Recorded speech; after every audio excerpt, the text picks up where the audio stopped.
Welcome to Linden Hills History Study Group's virtual event. Tonight's program is on Saving St. Anthony Falls with John Anfinson.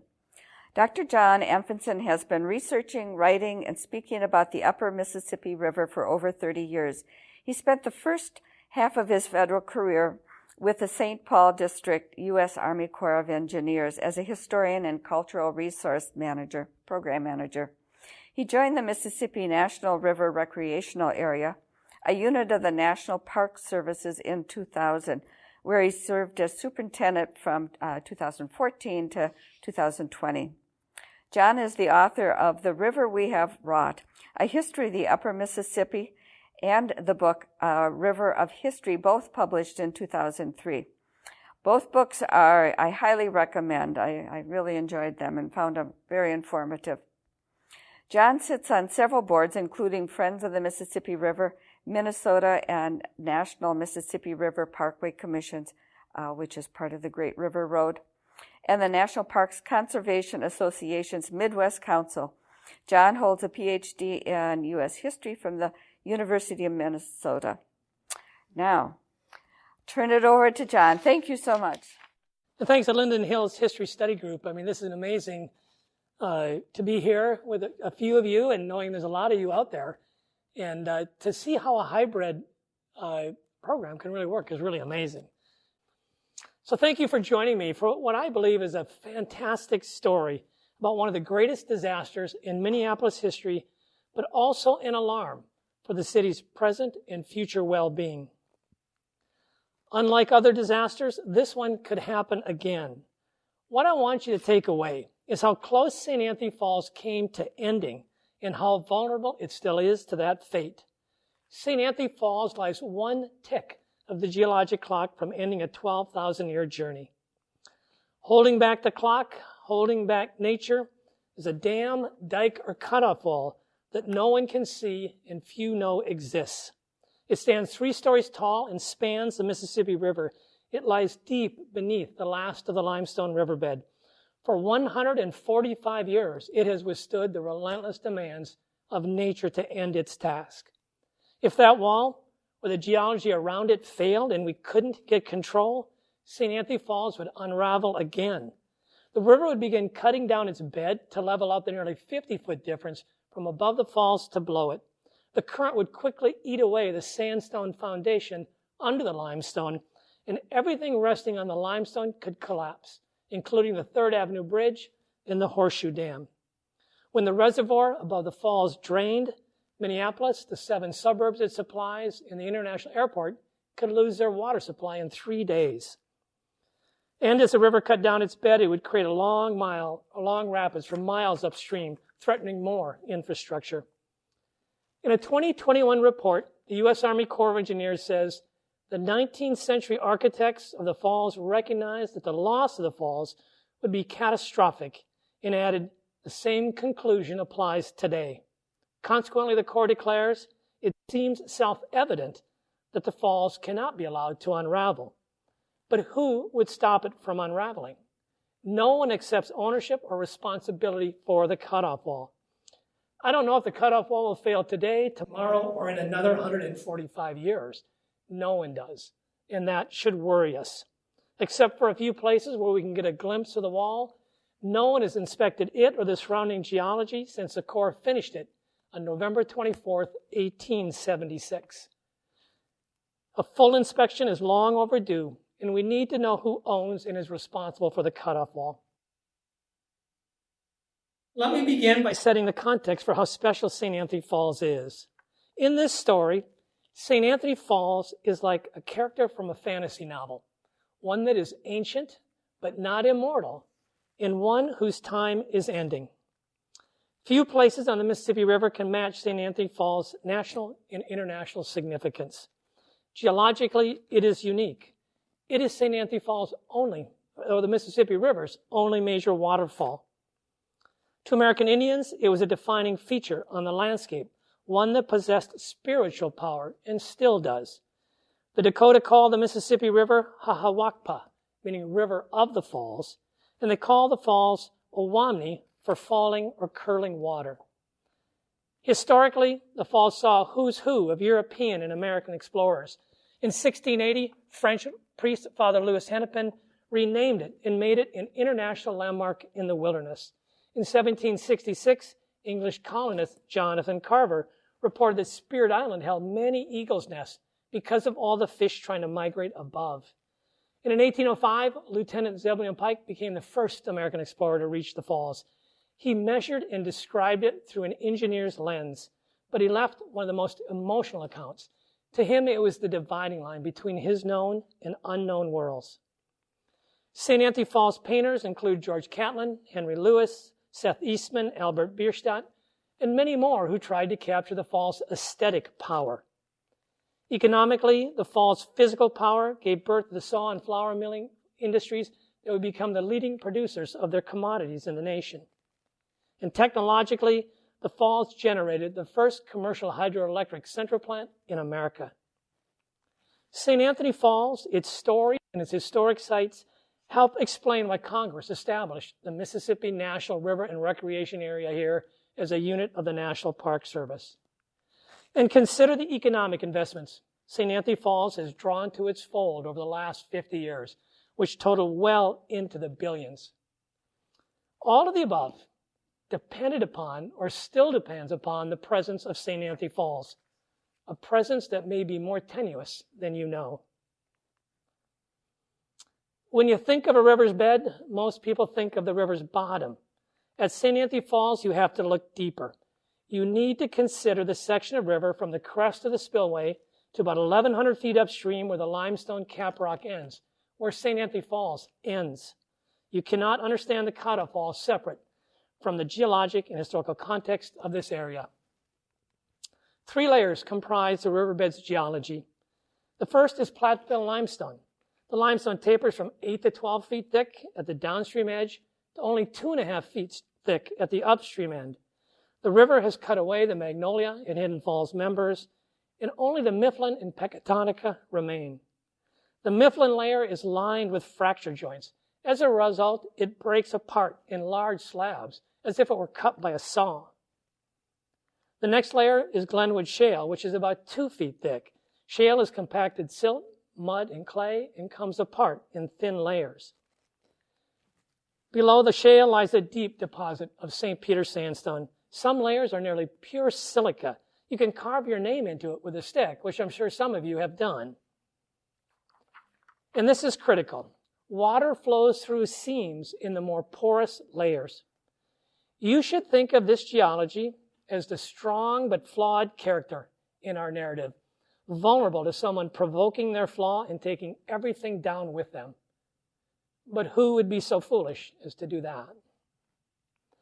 St. Anthony Falls has retreated 15 miles upriver over the last 12,000 years. At one time, it lay downtown St. Paul, where it was the River Warren Falls. Water rushing out of Glacial Lake Agassiz and down the River Warren poured over the River Warren Falls. And as it did, it cut away the underlying sandstone. Soon the limestone hung out too far and broke along one of its fracture lines, sending the falls upstream. After laboring against the limestone for thousands of years, nature had nearly ended the falls. By 1848, just 1,600 feet of the limestone remained. Nature, depending on who you are rooting for, is the antagonist, the star, or an indifferent force of nature in this narrative. And in our cast of characters, I see the Mississippi River as the right hand of nature.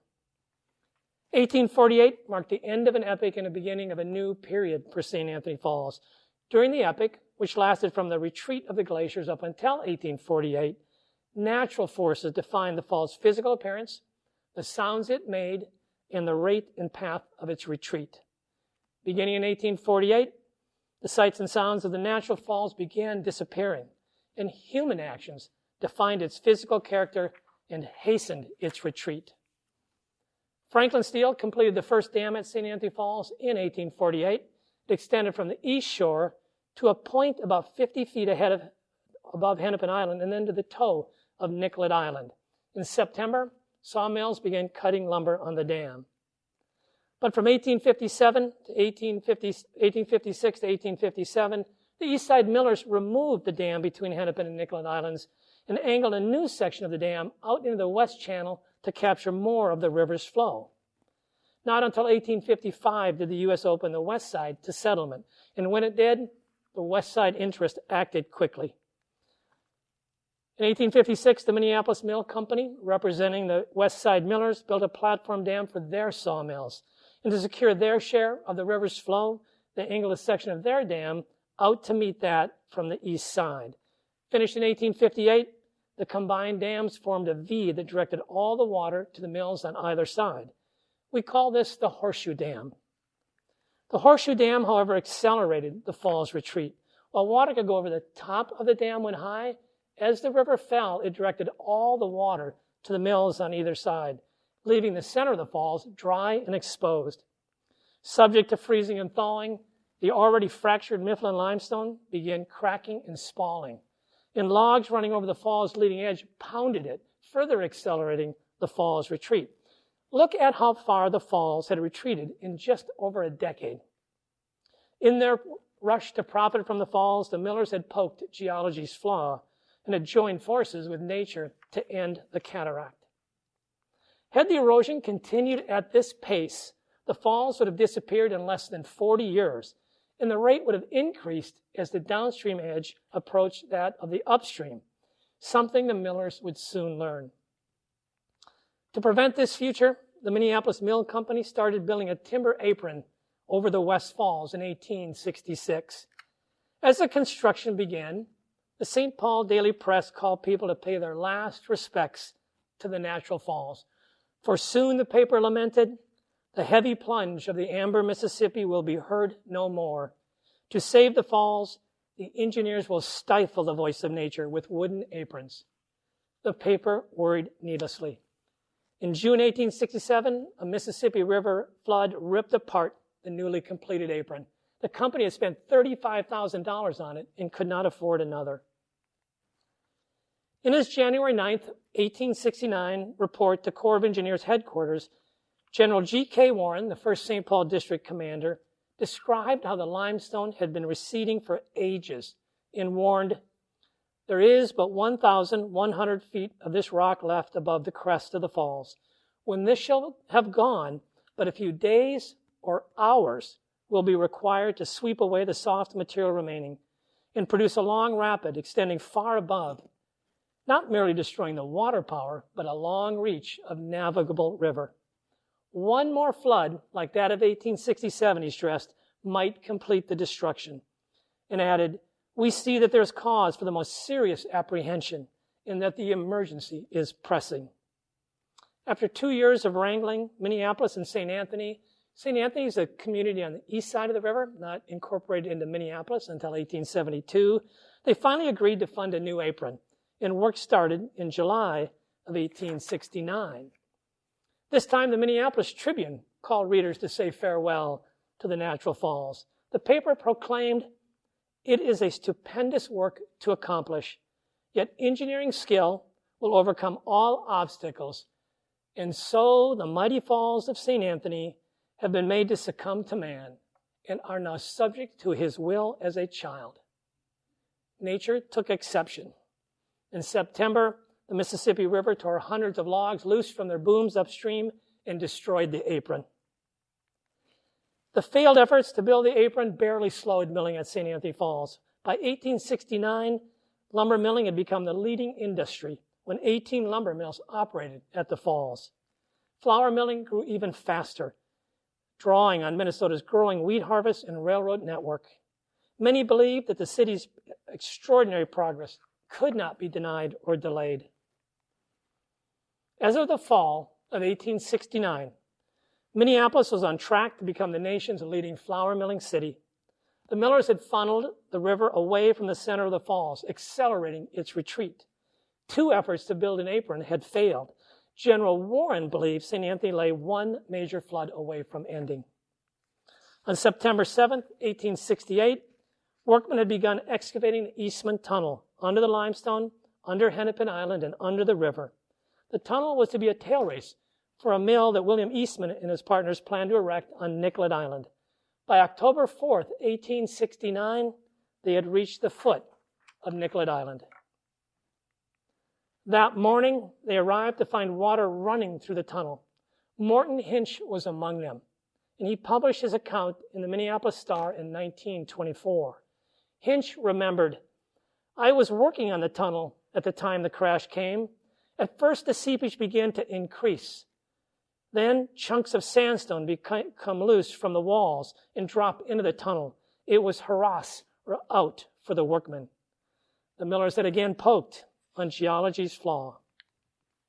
About midnight, a 100-foot section of Hennepin Island at the downstream end collapsed. And at the upper end, the 6-foot by 6-foot tunnel had grown into a cavern 10 to 90 feet wide and 16.5 feet deep. The next morning, October 5th, another 100-foot section gave way at the downstream end, threatening the Summit Mills and other buildings. And then, at the upstream end, the limestone riverbed collapsed into the cavern below, and a whirlpool formed near Nicollet Island. With a roar, Hinch says, the logs in the mill pond dived to the river bottom and didn't come up until they had passed the falls. The whole river went dry as water rushed into the tunnel and belched out below Hennepin Island. At first, volunteers threw whatever they could into the maelstrom: brush, dirt, logs, whole trees, loads of hay.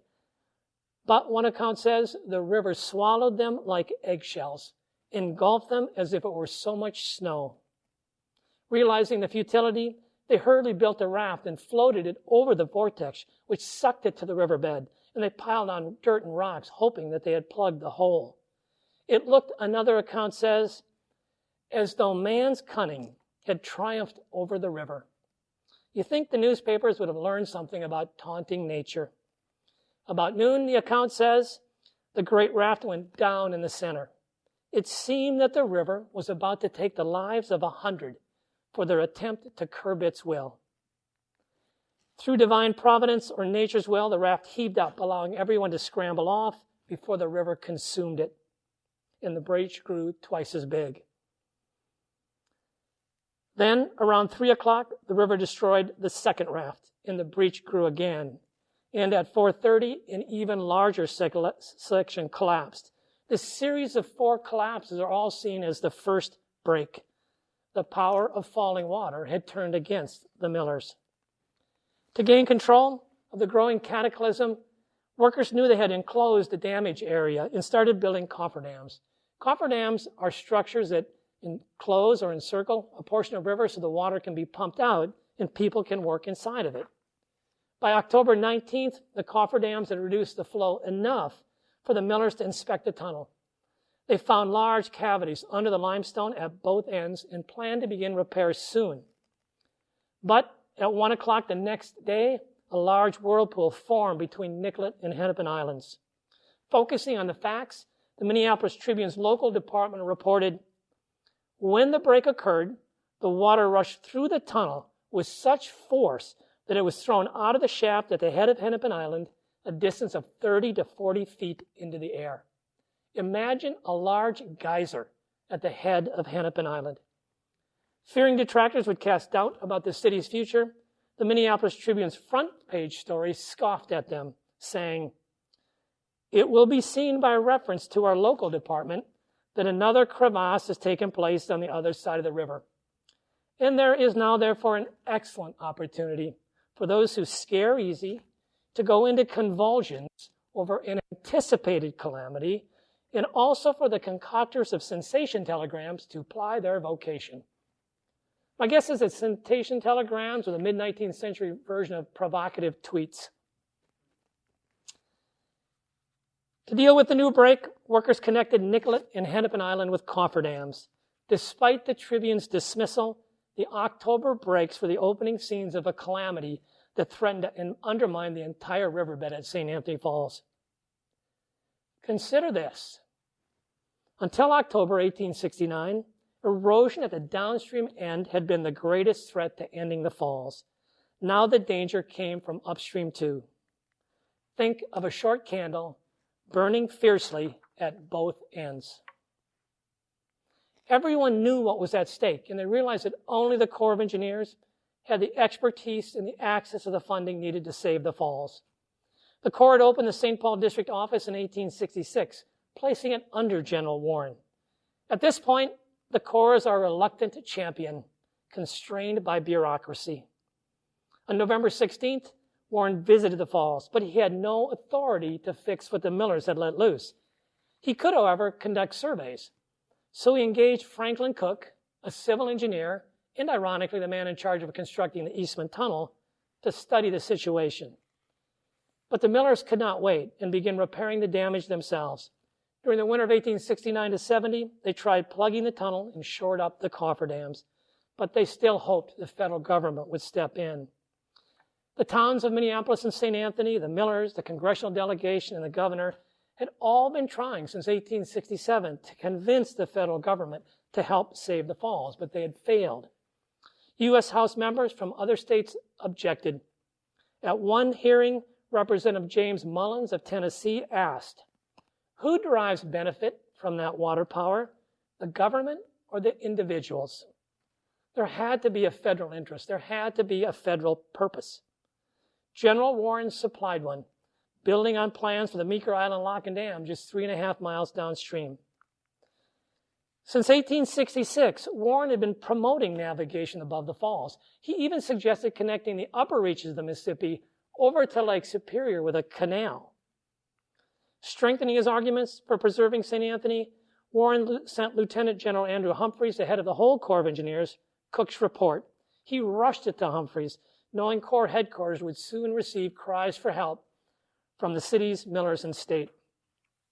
Stressing his concern, Warren wrote, "There is great urgency for attention to this matter at once, if it is ever to be done. Each year leaves the natural dam at the falls in a more and more precarious condition." Cook's report is dated December 27th, just 3 months or so after the first breaks, and before anyone understood the full consequences. After detailing the needs and methods for bringing navigation above the falls, Cook explained why preserving the falls was essential to that cause. He said that building a new dam would cost about $1,200,000, whereas preserving the natural dam at the falls would only cost about $245,000. The natural dam, he insisted, would be much better than any artificial structure that could be put in its place. Cook focused entirely on navigation. He does not mention the Eastman Tunnel. Even without that disaster, the Corps believed the falls was in imminent danger. Adding to the urgency, an April 1870 flood destroyed the cofferdams and entered the tunnel, expanding the cavities below the limestone. At the downstream end, another section of the tunnel collapsed, taking the summit mills and a warehouse with it. Building on Warren's arguments, the cities and Millers finally convinced Congress to appropriate $50,000 on July 11th, 1870, for the Corps to help save the falls. Now the Corps can enter the fray as the lead actor.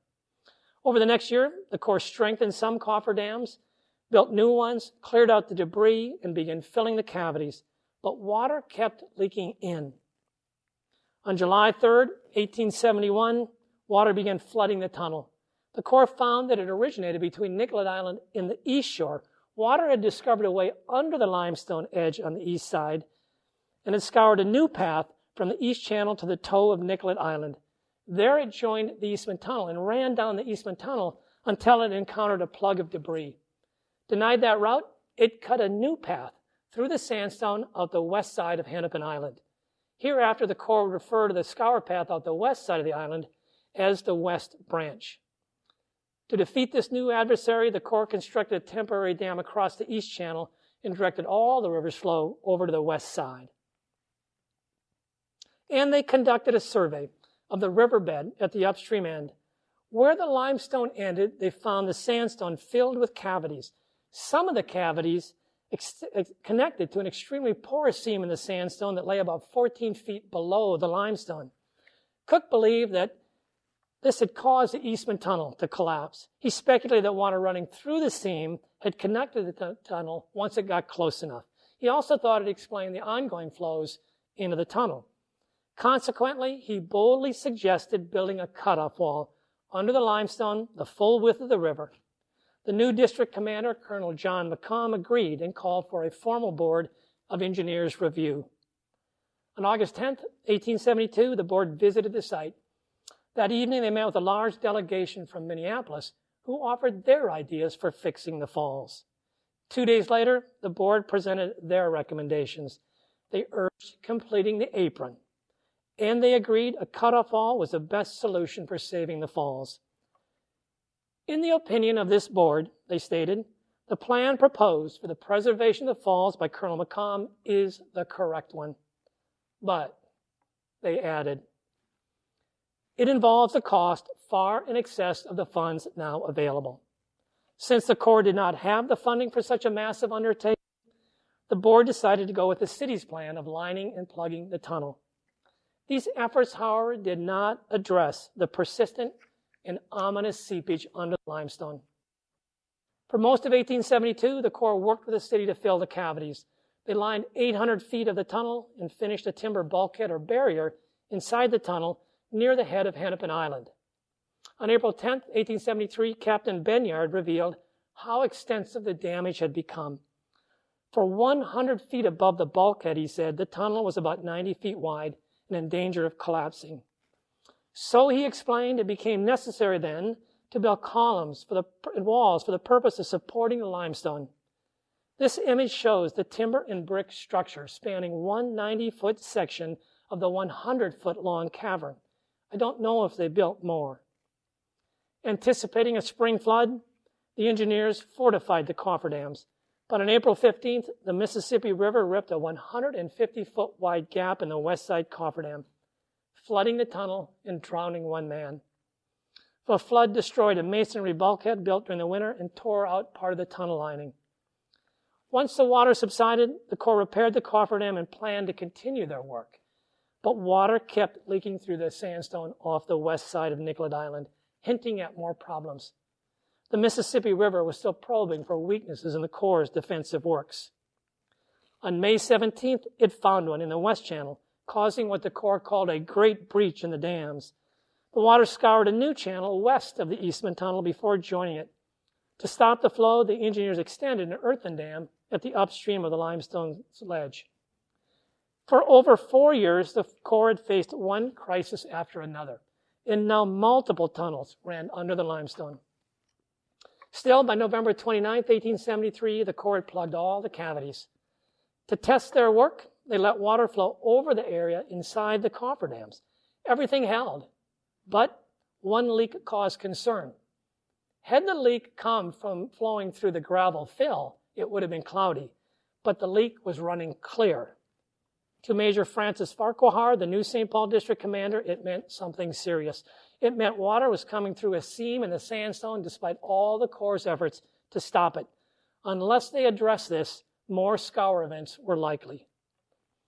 St. Anthony Falls had arrived at that moment you see in so many movies, where the hero is trying to disarm the bomb as the last seconds count down. Based on his observations, Major Farquhar concluded, I am more convinced than ever that the proper place to build a watertight dam to cut all the water flowing through the sand rock is as near the crest of the natural falls as possible. He urgently requested full funding for the project. In response, the Corps convened another board of engineers.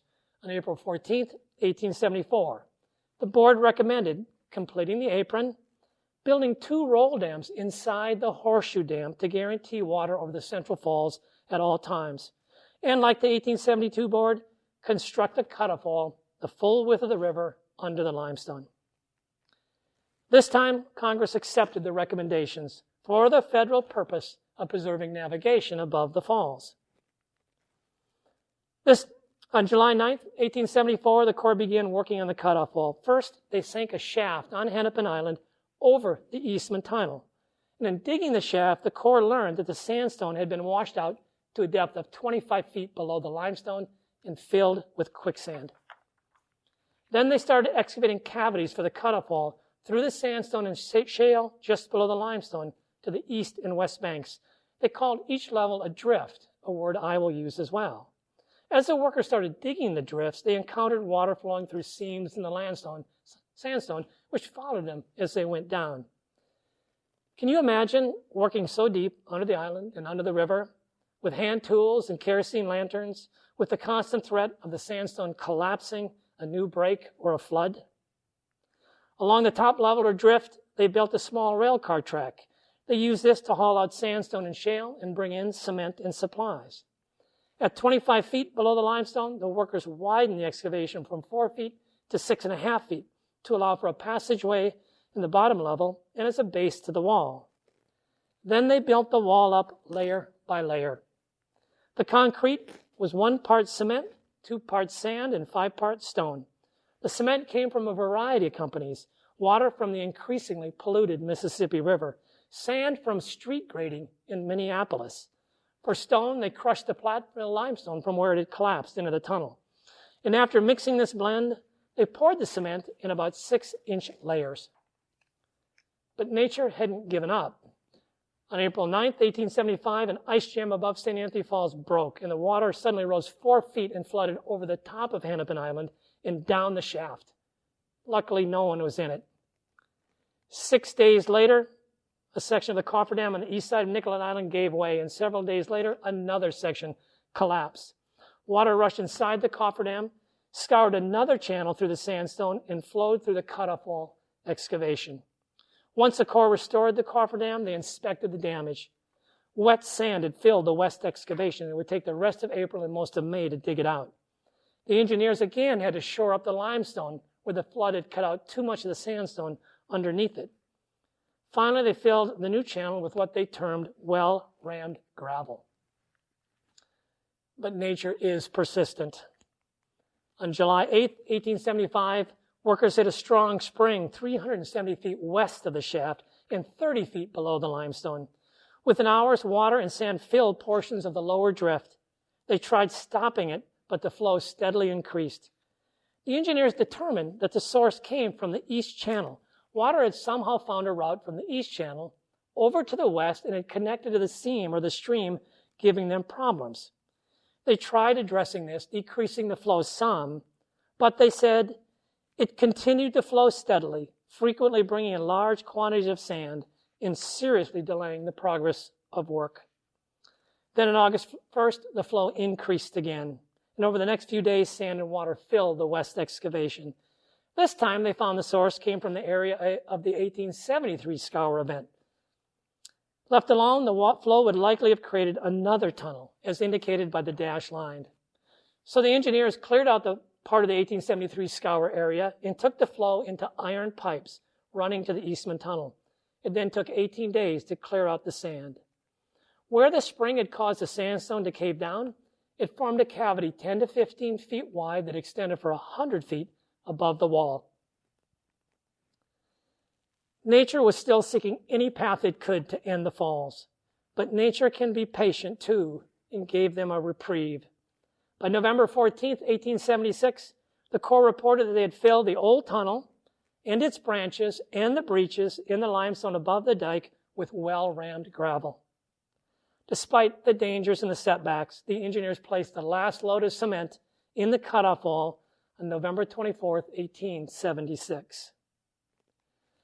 4 days before the Corps finished it, the Minneapolis Tribune proclaimed, "The final completion of the great sustaining wall across the Mississippi River above the Falls of St. Anthony removes the only obstacle that has ever seriously threatened the onward progress of the city of Minneapolis. And if you accept the reporter's account, we have nothing to fear."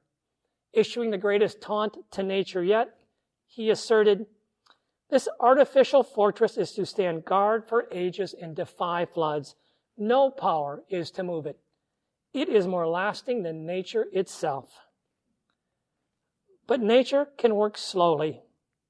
Corps reports from 1876 to 1877 mentioned three worrisome leaks. The first was at the location of the July-August 1875 scour event. Water from what they called a large spring was flowing in the lower drift. The wall was done. Where was this large spring coming from? They don't say. They confined it to an iron pipe and ran it to the tunnel. If the iron pipe has rusted, become plugged, or broken, could the large spring be flowing again and eroding the sandstone? The second leak emerged 100 feet west of the West Branch. Here, the Corps said, a small stream passed over the dike through a vertical seam in the lime rock, the water flowing through a cavity at the back of the wall and discharging into the West Branch. Water had found a way over the top of the cut-up wall and it created a cavity. One of the long plate fractures in the limestone extended from above the wall to below it. The Corps dug a drift along the wall's backside and placed an iron pipe to carry the water to the west branch. They lined the cavity and the drift with concrete and filled it. This event suggested old or new cracks in the limestone could allow water to pass over the cutoff wall and erode the sandstone on one or both sides of it, creating new cavities. The west branch continued to confound the Corps. The engineers discovered water entering the west branch about 50 feet below the wall, and they feared that the source came from above the wall. So they cut through the tunnel lining and began excavating another drift, following the stream to its source. They found it 470 feet west of the west branch. I was having a hard time imagining the path of this drift until I discovered this map. I've colored the exploratory drifts in turquoise. In a preliminary report, the Corps says they discovered water flowing in from two sources. The first and strongest was from the bed of the river below the dike. The final account, however, says or focuses on the second and also troubling source. In places, the concrete of the upper drift had not bonded to the wall below. Water was leaking through the wall. According to their report, the engineers directed all the leakages of the wall into a drain. They believed the leakages were slowing and would close on their own over time. We do not know whether they did or did not. And we don't know if leaks have developed at other locations or between other layers. If such leaks exist, they too could be eroding the sandstone on one or both sides of the wall. In all three cases, the Corps did not stop the leaks. They directed them into iron pipes, which they ran to one of the tunnels. Each of these events led to new excavations, new drains, wall linings, and backfill. A labyrinth of scoured channels and tunnels lie above the wall. And the wall is not one cleanly defined structure, but a patchwork. And it may be a tomb. Morton Hinch, the man working on the Eastman Tunnel when it began collapsing, also worked on the cutoff wall. He wrote, tons of stone and concrete were placed in the structure, and before it was finished, it received a proper baptism in blood. 6 men's bones, he continued, are in the foundations of that dike. They were killed in cave-ins, and it was impossible to get their bodies out, so the work went on without stopping. While suspect, I cannot verify or disprove his account. Remember, the wall was only one component of the project. The Corps also had to finish the apron and construct 2 roll dams. The Corps completed the apron in 1876, but the power of water flowing down the apron scoured holes 30 to 40 feet deep at its base. So during the winter of 1877 to 78, the Corps filled the holes with 128 cubic feet of granite boulders, some weighing up to 2,000 pounds. The Corps built 2 roll dams, one near the crest of the falls and the other near the upstream end. They finished both by January of 1877. The engineers continued working on St. Anthony up until 1885 and then left. In 1876 dollars, the Corps appropriated $615,000 to ensure navigation above the falls, $212,000 of that for the cutoff wall. In today's dollars, the total project cost would have been about $24.5 million. With the wall in place, Minneapolis rose to become the nation's leading flour milling city in 1880, a title it would hold for half a century. You could say that the cutoff wall made Betty Crocker, Pillsbury and Gold Medal flour, and General Mills possible. The navigation General Warren imagined above the falls did not come in the late 19th century, but from 1963 to 2015, for 52 years, the cutoff wall served its purpose by making navigation above the falls possible.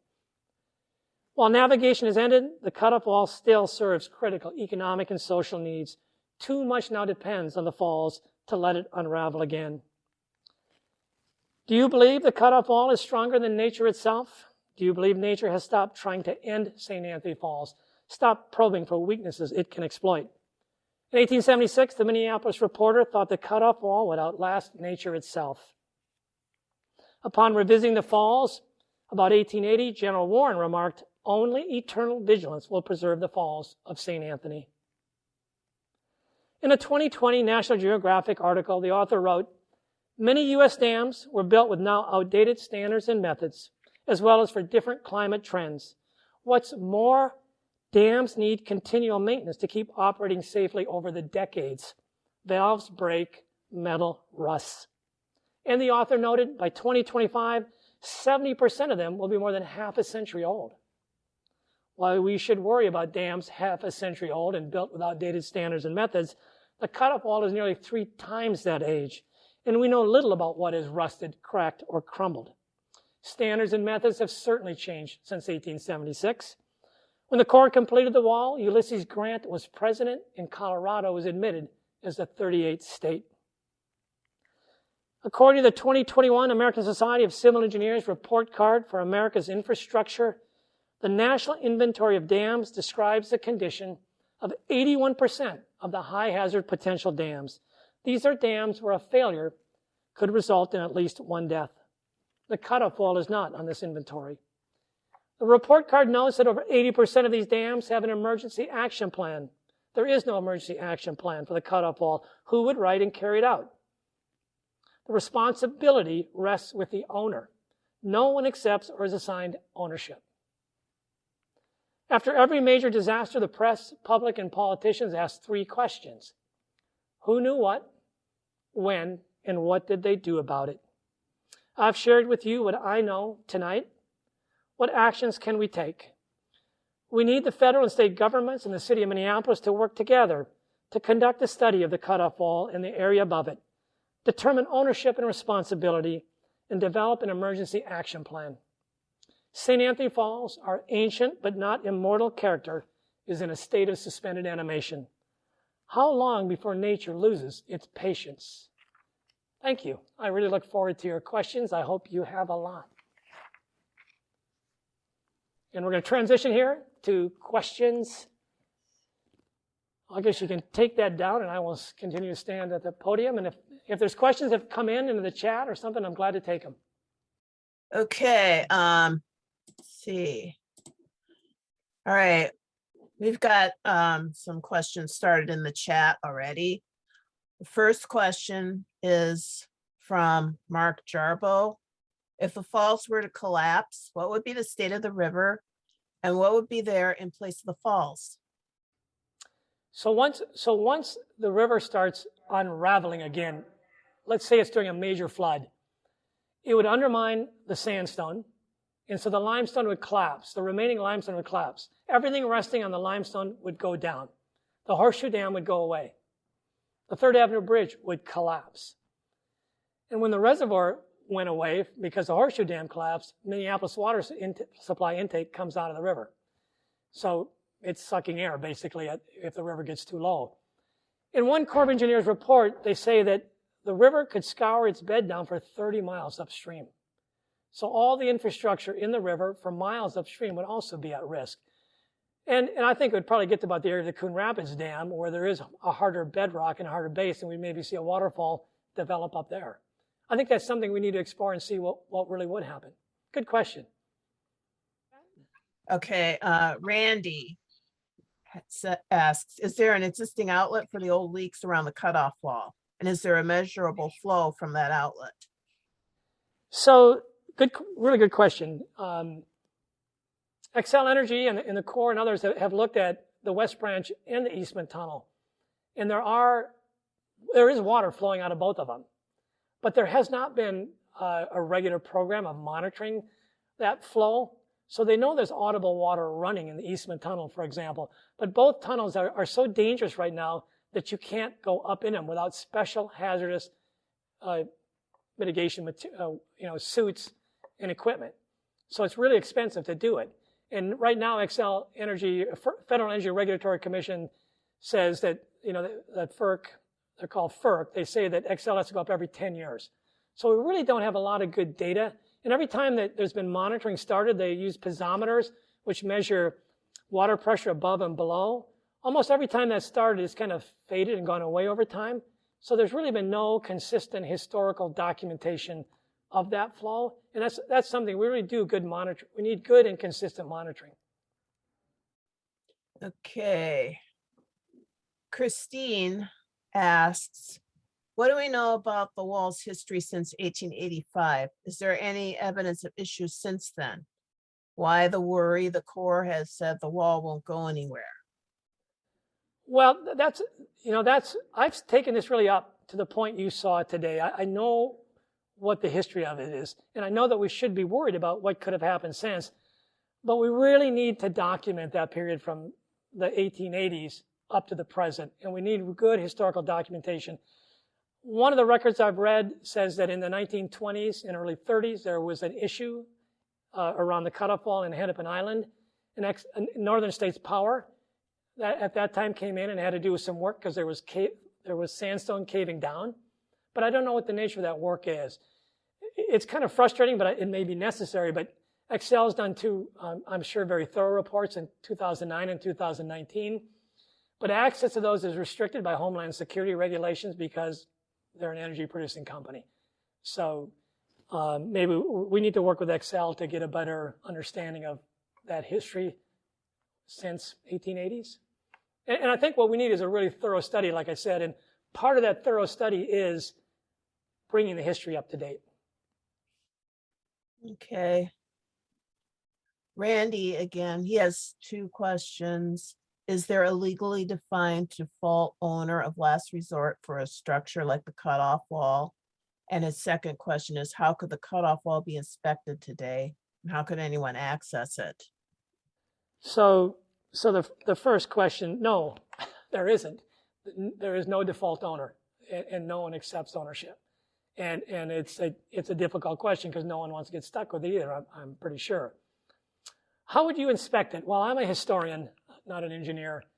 The Corps of Engineers is talking to their Engineering Research Development Center down in Vicksburg, which is one of the top centers in the country at how that might happen. So thanks to the Corps for starting to look into how they might monitor it.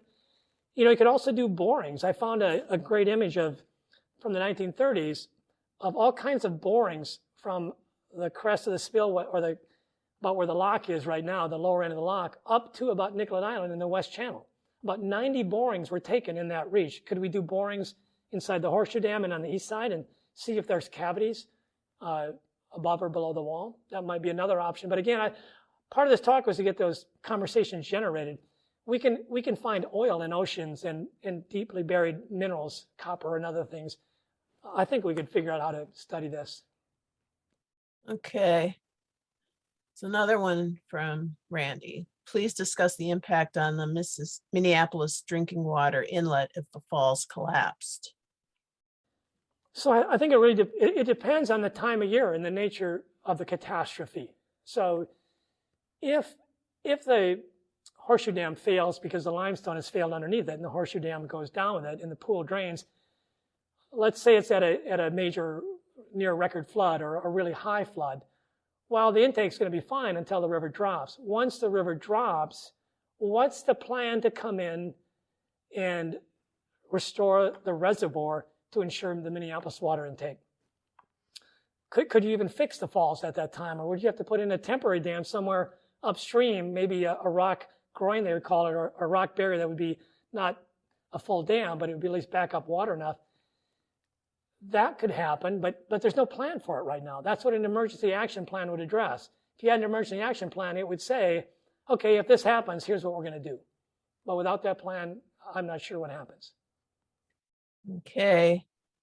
Joseph asks, has there been an estimate of how much it would cost to fix, quote unquote, fix the wall? No, because we don't know what has to be fixed. It's one of those questions we need to know. It's like going to a doctor and getting a MRI or something because there might be something wrong. Well, you don't know what to fix until you know what's wrong. We need an MRI or something like it of the area, and then we can say, well, here's what needs fixing, and here's what it's going to cost. But we need two things. We need a study and we need monitoring. Monitoring is the long-term looking at it. The study is to say, all those leaks I mentioned to you, those 3 leaks in 1876 to 77, are there other leaks? Are there scour holes developing on one or both sides of the wall? We don't even know. So let's find out, and then we can move from there. Okay. Joanne asks, if the upper, lower, and forward lock and dams are removed, how would the change in water flow affect this precarious situation?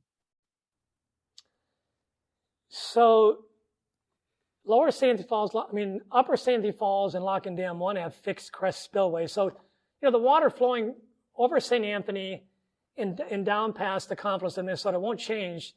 Whatever water comes in is going to be the same amount of water flowing through the system. And it would be, so there is a conversation that started or will start soon about removing Lower St. Anthony Falls Lock and Dam and Lock and Dam 1 or the Ford Dam. The Corps is looking at getting rid of all 3 locks and dams, upper, lower, and 1, at least off their ledger since there's no more navigation. So if one option is to remove those dams, it would be lower and 1. The upper dam really isn't an option because, again, too much now depends on that to lose that dam. Claude asks, are there commercially available robots to crawl through the tunnels? The technology, I just, one of my former colleagues at the National Park Service, Alan Robensfinger, sent me a great article on this technology they used to put a new water main in by the 10th Avenue Bridge just this last year, or last year, I think it was. And it's a huge drill that they lower into a chute that they excavate, and then it tunneled its way right under the river, and they backfilled it with a iron pipe. So I imagine there's all kinds of technology that is available to look at how we do this. When they hit the leaks last time in 1876 and 77, they dug new drifts. They dug new excavations to try to find those leaks. I think from a safety perspective, it'd be hard to do that today. But could you send in some kind of a drill that would tunnel behind the wall and find any cavities with video and other electronic equipment with it? Ruth, August just told me my mic is on, so I can actually talk. So I see a question here, so I will share it. What's the difference, John, in the elevation between the apron and the wall and the Minneapolis water intake?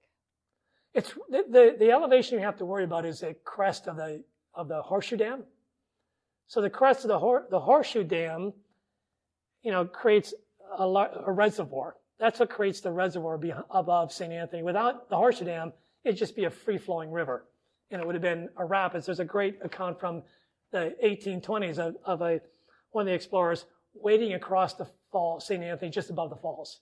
He said had he fallen, he'd been swept over the falls, but the water was knee-deep. And so it's really the crest of the spillway or the crest of the Horseshoe Dam that defines how far it backs up the river. And it may back up the river to about the 694 bridge.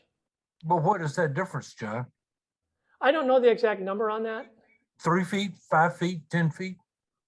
You mean from the crest of the spillway up to 4.25 miles upstream? I'm sorry, I do not have that fact. I do know that I looked at the St. Paul intake is about 9 miles upstream, and that is most likely past the end of the reservoir, whereas the Minneapolis intake is square in it. And we know that during the 1988 drought, the water got so low, they were having serious conversations about releasing water from the headwaters because they were afraid in 1988 that the water intake in Minneapolis would come out. Minneapolis may have the water department may have made adjustments in that intake since, I don't know. But it's an important question. I think that's Pat not only asking the question. Yep, it is. Distinct voice. Pat, thank you for joining us. Great question. And like I say, I don't have all the answers. I want to raise a lot of questions and get people asking more questions because this is literally out of sight, out of mind. And it can't be out of mind anymore. It's interesting when you think about I agree. I'm just asking different questions. Keep asking. Okay, I'll take this one from Randy. The University of Minnesota St. Anthony Falls Lab, one of the preeminent hydraulic lab facilities in the world, is right at the falls. What is the role of Safl in all this? One of the people who works there is a neighbor of mine, so I let him know about it. And I think there's some folks on Safl on this right now. They probably can't weigh in just yet, but I wanted to get them thinking about it It may not exactly be in their wheelhouse, but I said, you guys are at ground zero. You should at least know about it. I also sent it to a number of people I know with architecture engineering firms, big A&E firms, that, they might have ideas too about how you study it, how you would fix it if there was a problem. There's a question here that you perhaps have already addressed, and I wasn't listening. But Peter Sorensen asked, might there be an argument about the ecology of the river might actually be improved where the falls would be removed, restoring the river to its natural course? Peter's a fisheries guru from the University of Minnesota, so not a surprising question. I think that's one of those conversations that as a society we still could have is, do you let the falls go? Do you let nature take its course? Do you restore the rapids all the way from the mouth of the Minnesota up as far as they would go on its own? Is that the best thing and the right thing to do? How much would it cost? Again, I think it's this conversation about the cutoff wall is going to spur other conversations about what our priorities are in the 21st century versus the 19th century. Yeah. Kathy Kohlberg has a question. There have been several times when the water has been redirected away from the dam, which exposes the land at the bottom of the falls. I think as recently as last year. What is the purpose of this action? So they've done it for a couple of reasons. They've done a drawdown of the lower St. Anthony Falls pool where they've dropped it about 12 feet. The Corps has, in partnership with the city and others, they've done it in the past to inspect the Bassett Creek tunnel outlet, which comes in between Upper and Lower St. Anthony. And they did it the last time, I think, in large part to inspect Upper Lock at St. Anthony Falls in anticipation of the disposition study of the process of the Corps disposing of that structure to some other entity. Okay. Yeah, go ahead. Question from Lisa DeMars. What can the average person do to help or advocate? Well, you can do your civic engagement aspect. Talk to your state legislators, your city council members. If you're in Minneapolis, talk to the federal delegation members. Let them know you're concerned about this. It really is for all levels to think about and consider what we do next. So that's what I would encourage is, politicians respond to their constituents. They just need to hear from the constituents. So I would say that. As I briefly mentioned, it seems somewhat comparable to the bridge situation where they'd been neglected for so many years. How are you feeling? I think you're feeling frustrated and perhaps disheartened is what I'd guess, but maybe you'd like to answer that question. It's really hard to take something like this that's been so ignored for so long and all of a sudden, it's lasted for 145 years, but we should really be worried about it now. So at this point, I don't blame anybody for not jumping on it. We're just learning about it. We're just trying to figure out what it means. We're learning, could it be studied? How could it be studied? It could last another 1,000 years. Who knows? Maybe it's stronger than nature itself. I don't know, but doubtful. It's just, this is the start of a conversation. We're getting it out there. I hope it keeps going and it keeps going strong with lots of good questions like the ones we're getting. Maybe this is a good note to end on. Ruth, did you have another question that had come in, or is this an okay time to? Well, let's see. Well, August, you'll be able to capture the questions, won't you? Yes. And so perhaps that's the way, because we realize we've been at this for a good hour, and we want to be appreciative of your time. So thank you, John. It's been just a thrill to have you come. And I'm so impressed with your PowerPoint. What fabulous maps and photos. What a magnificent resource this will be. Thank you. Thank you very much. Thank everybody for being here.